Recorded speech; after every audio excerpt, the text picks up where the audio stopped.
My name is Dan McLaughlin.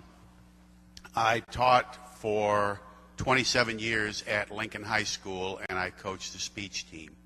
My wife was on the faculty at Lincoln College, and one night at the president's house for one of the get-togethers, Joyce said, "I'd like you to come in the kitchen with me." And I thought, oh, I'm in trouble.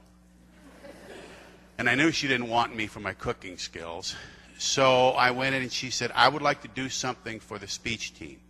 And she said, "I don't want another chili supper." And I said, "Okay, what do you have in mind?" And she said, I would like to do a really nice sit-down dinner. And so that was the beginning of what was called the Speech Team Benefit Dinner that was held every year at the Maple Club. And she said, "I want your kids to serve, to be the wait staff, and some of your performers to be the entertainment." And so all she really said was, "I'll charge you for the food and 2 dishwashers." And so year after year after year, we had the Speech Team Benefit Dinner at the Maple Club, and because of dear Joyce, we made a lot of money for those kids so that they could compete and go and be a part of the state competition. So she was very dear to the kids in my program and to my wife and I. I'm Pat Baker, and I have many memories of Joyce, but one just this week. I teach junior high, and I was explaining to the kids Monday why I was a little bit sad and I was not going to be here today.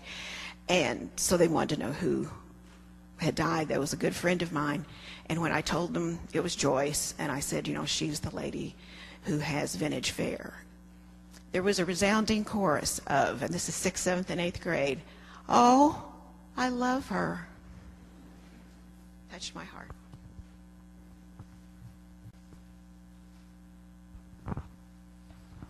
I hold the title of the only sister of Joyce.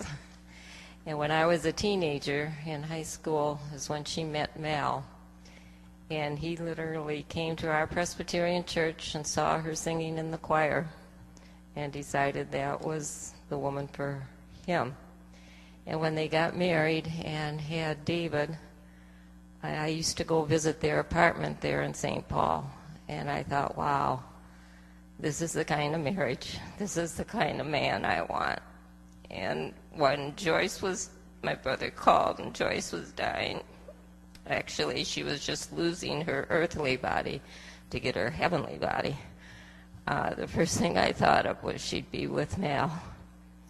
And I'm so happy that the family chose their picture together on the altar this morning, because the reality is she's with Jesus and with Mal. Martha, right back in the middle, right there.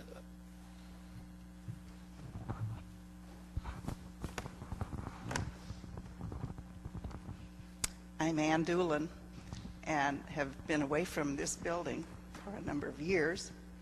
But when this invitation came, the first thing that came to my mind was the pleasure that I had in the hubbub of the kitchen when we were busy serving 250, 300 people, and Joyce was always very, very eager that every plate was perfectly wiped before, and she would watch to make sure that Annabelle or Mary Lou Teidebeck, who was also with us at that point, maybe she's here today, I don't know, we had to do our job just perfectly, because in spite of the fact that Joyce had her head over, she was always cutting very carefully. She had another eye on that plate that I was trying to get out of there in a hurry.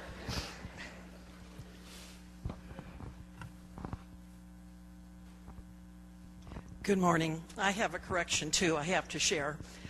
My name is Judy Lump, and I was called the other day by the courier, and I gave them a whole list of people to call, but of course, they quoted me, which I didn't know for sure, but they said, "We hear you're a regular at the Vintage Fair." And I said, "Yes, 5 days a week if I can." And but anyway, I told them that I had known Joyce since she moved here. And of course, we all know Minnesota was her heart. But I remember when Mel was transferred over to Decatur, And Joyce adamantly said, I'm not leaving Lincoln. Lincoln is my home. So that's a correction that I want to make from the paper the other day. We all know Minnesota was her home. So I just wanted to correct that. I also have to share with you, Joyce helped every year with the Citizen Year Banquet. And she loved to know there was a Citizen of the Month. She always gave praise to everybody else. So when I did talk to the Courier, I said she was so happy that the Citizen of the Year Banquet has been renewed. So Joyce is our honorary Citizen of the Year. The Courier has made her the first honorary Citizen of the Year because, I tell you what, she gave to that program and she gave to the community. Thank you.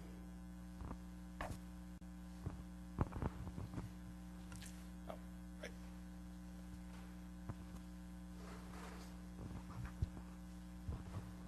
I hope I can get through this. I don't have any particular incident to relate to you, but I just would like to say that I was privileged to know Joyce, and I've worked for her for over 20 years in one capacity or another, first at the donut shop and then at Vintage Fair, and she was a classy lady and generous to a fault.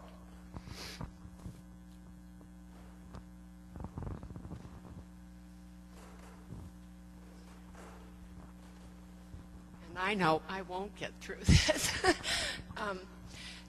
We ran around with Joyce a lot. She was a very dear friend of ours, and we all loved her.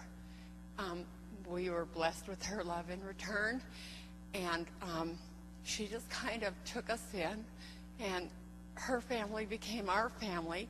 So you're all on notice. You're stuck with the rest of us.